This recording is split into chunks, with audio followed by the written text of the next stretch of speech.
Invite viewers to post their location and local time. Now picture this. He's rolling back up to what's supposed to be his forever home. Keys in one hand, blueprints in the other, daydreaming of lavender and wine grapes. And it all goes sideways the second his tires crunch gravel. Because the house is gone, just gone. In place of that two-story colonial, he finds a wasteland, scorched dirt, crooked tire ruts, the stench of diesel still hanging thick like overcooked oatmeal in July. The porch where his daughter had twirled and planned her sunflower forest? Obliterated. He stands frozen, coffee sloshing, architect beside him. Everyone silent except the birds, who frankly look a little judgmental. Historians still argue whether shock or rage makes you more polite to the cops, but he's almost weirdly calm when Sergeant Slater finally arrives, asking if maybe he's at the wrong address, because surely no one would just erase a $3 million landmark on a Tuesday.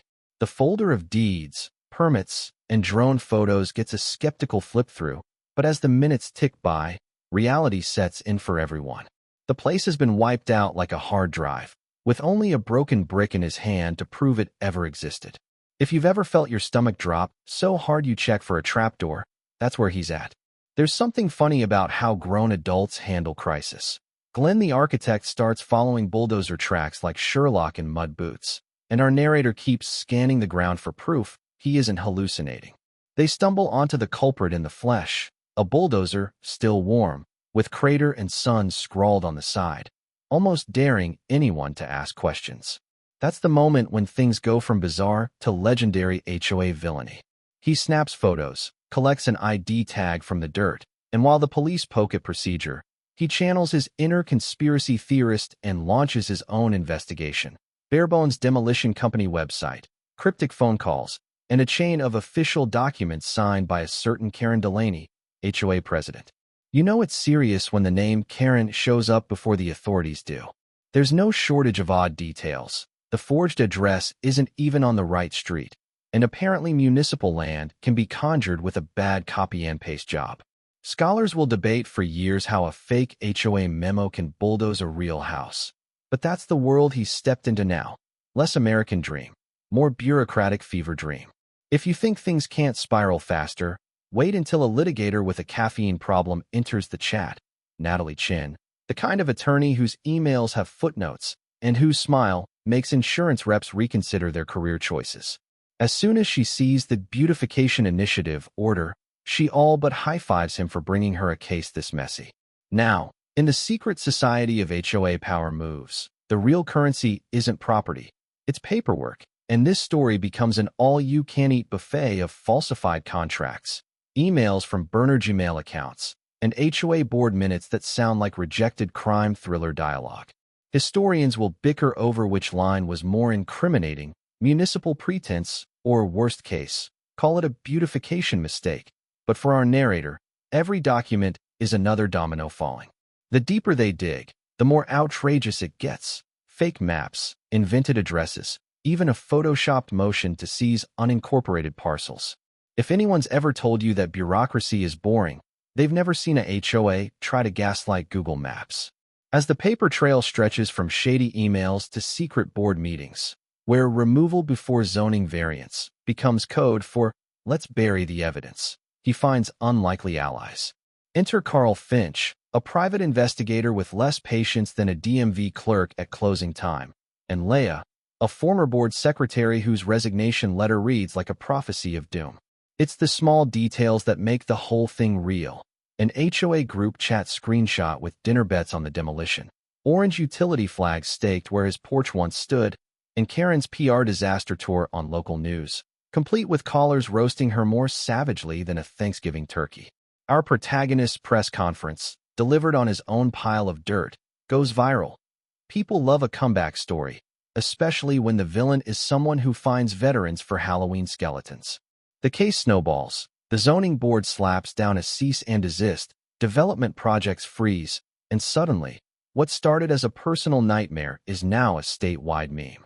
Scholars still debate whether a single viral clip can topple an HOA board faster than an ethics complaint, but as Natalie preps the airtight lawsuit and the hearing looms, it's clear the HOA's run out of places to hide. By the time the courtroom fills with the scent of floor polish and schadenfreude, he's ready, documents stacked, allies present, and, for dramatic effect, a cracked brick from the old foundation in his backpack. Judge Calhoun, no nonsense and unmoved by character witnesses, unless they rescue turtles, apparently, presides over testimony that peels every layer off the HOA's tangled web. Historians will argue whether Leia's resignation letter or the satellite maps carry more weight, but there's no debate about the mood. Every fake document, every beautification, excuse, and every smug forum message is aired out like laundry in a hurricane. Karen Delaney's foot bounces under the table.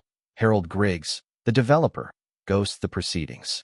Even the attempted character rescue, Karen once saved a turtle, can't soften the blow as the judge demands to see a single legal permit and receives only silence. But justice, like vintage wine, sometimes needs a little time to breathe. After the hearing, the dominoes topple. Criminal charges, resignations, and a newsworthy arrest, bathrobe and all, that's replayed so often, it becomes local legend. Then, one last twist, an anonymous letter hints at something hidden under the rubble. Cue the ground-penetrating radar, the sealed concrete slab, and, in a cinematic flourish, the discovery of a Prohibition-era cellar packed with dusty wine bottles, bootleggers' ledgers, and, most crucially, an ancient trust deed. This document, still legally binding, blows the case wide open. He not only owns his ruined lot, but the whole surrounding tract the developers tried to annex. Scholars will debate whether this was blind luck, family foresight, or just the universe trolling greedy HOAs. But for him, it's poetic justice. The judge delivers the final verdict. Years in prison for Karen, bankruptcy for Harold, millions in damages for our narrator, and the HOA itself wiped from existence. He takes the presidency of the new, transparent neighborhood council under one non-negotiable condition. All actions are public, every vote is counted, and not a single bulldozer moves without resident approval. And as the new house rises and the first bottles of Lavender Hills vintage are labeled by his daughter, the roots of both family and land feel deeper than ever. Sometimes what they try to bury really does make you stronger, and sometimes it comes with a secret wine cellar as a bonus. So now, let the pace slow, the camera pulling back from the ruins and new construction, letting dusk settle soft as old velvet across lavender fields and the sound of laughter drifting on a gentle breeze. It's the kind of peace you can almost taste, with notes of old oak and wildflowers. Something steady beneath your feet, even after earthquakes of betrayal and nights spent wondering if justice would ever find its way home. If you close your eyes, you might still see the outlines of what was lost, the porch swing, the crooked fence, the echoes of footsteps across dusty floorboards. But listen a moment longer, and there's the future humming just under the surface. Every nail and stone in the rebuild a quiet promise that nothing truly worth keeping can be erased by someone else's greed. Some say the land remembers, that roots and memories run together, and maybe that's true.